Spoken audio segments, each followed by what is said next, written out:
Good morning friends. আমি আজকে আবারও আপনাদের সামনে হাজির হয়েছি নতুন একটা ছোট্ট ভিডিও নিয়ে। এখন বাজে 11:30। আমি ঘুম থেকে উঠেছি কিছুক্ষণ আগে, এখন চা জলখাবার খেলাম, এখন কাজ করব। আজকে মা সব কাজ করে দিচ্ছে, মানে ঘর ঝাড় দেওয়া, পরিষ্কার করা, ঘর মোছা। আমি করতে চাইলাম, কিন্তু আমাকে বললো তোর করতে হবে না। আজকে একটা রেসিপি দেখাবো আমার রান্নার চ্যানেলের জন্যে, এই জন্যেই মা আগে ভাগে কাজগুলো করে নিচ্ছে। বিছানা করা হয়ে গেছে, ভাবলাম একটু খাবার খেয়ে নিই, যেহেতু খিদে পেয়েছে তাই আমি রান্নাঘরে চলে এসেছি। খাবারটা তাহলে খেয়ে নিই। আজকে এই ডালের রেসিপি যাবে আমার রেসিপির চ্যানেলে। আজকে দেখিনি মা কি রান্না করেছে, এগুলোই করেছে। মা রান্না করেছে ডিম কষা, এই আলু শিম করলা দিয়ে ভাজা। ডালটা তৈরি করবে যেহেতু রেসিপির চ্যানেলে, সেটা দেখাবো। ডিম কষার আলু, সামান্য ঝোল আর ভাজা দিয়ে ভাত নিলাম। বিকেলবেলা আমরা রেডি হয়ে চলে গিয়েছিলাম চোখের ডাক্তার দেখাতে। এটা রাজীব মোড়, অর্থাৎ শিলিগুড়ি যে গোশলার রাস্তা আছে সেই দিক দিয়ে যেতে হয়। আর দোকানের নামটা আমি দেখিয়েছি, দেখুন দৃষ্টি অপটিক্যাল লেখা। এখানে আই স্পেশালিস্ট ডক্টর বিপুল দাস বসেন। এই ডাক্তারকে ছাড়া মা দেখাই না, কেননা উনি, আমার মনে হয় উনি আই স্পেশালিস্ট হিসেবে খুবই ভালো শিলিগুড়ির মধ্যে। তো আমি ডাক্তারের চেম্বারে ঢুকে ভিডিও করেছি। আর তারপর ডাক্তার দেখানো হয়ে গেলে আমরা চলে এসেছি,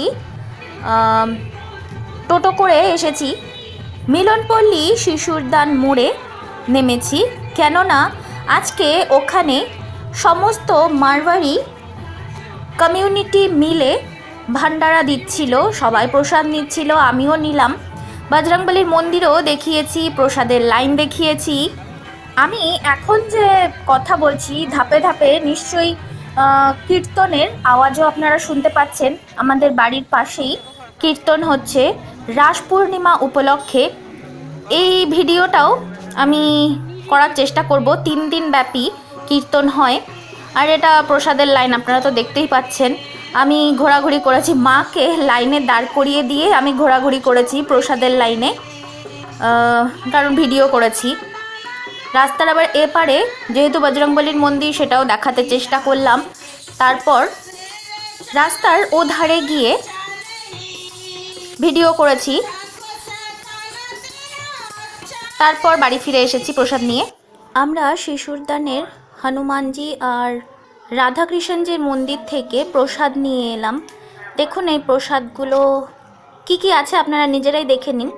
পুরি, তরকারি, আচার, ফ্রাইড রাইস, পাঁপড়, আলুর সবজি।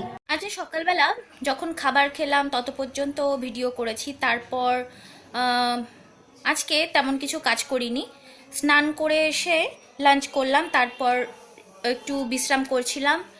তারপরে সন্ধ্যের দিকে ফ্রেশ হয়ে, অর্থাৎ রেডি হয়ে বেরোলাম চোখের ডাক্তারের কাছে। আজকে ফাইনালি ডাক্তার দেখাতে পেরেছি মাকে। ফেরার সময় দেখলাম শিশুরদান মোড়ে হনুমানজির মন্দির আর রাধাকৃষ্ণজির মন্দিরে ভান্ডারা দিচ্ছে, তো সেখান থেকে প্রসাদ নিয়ে এসেছি। আজকের এতটুকুই রাখছি, যেহেতু বাইরে থেকে এলাম, ফ্রেশ হব, তারপর রাতের যা যা কাজ আছে ছোটোখাটো সেগুলোই করব। তাহলে আজকের ভিডিও এতটুকুই, দেখা হবে নেক্সট ভিডিওতে, ততক্ষণের জন্য টাটা।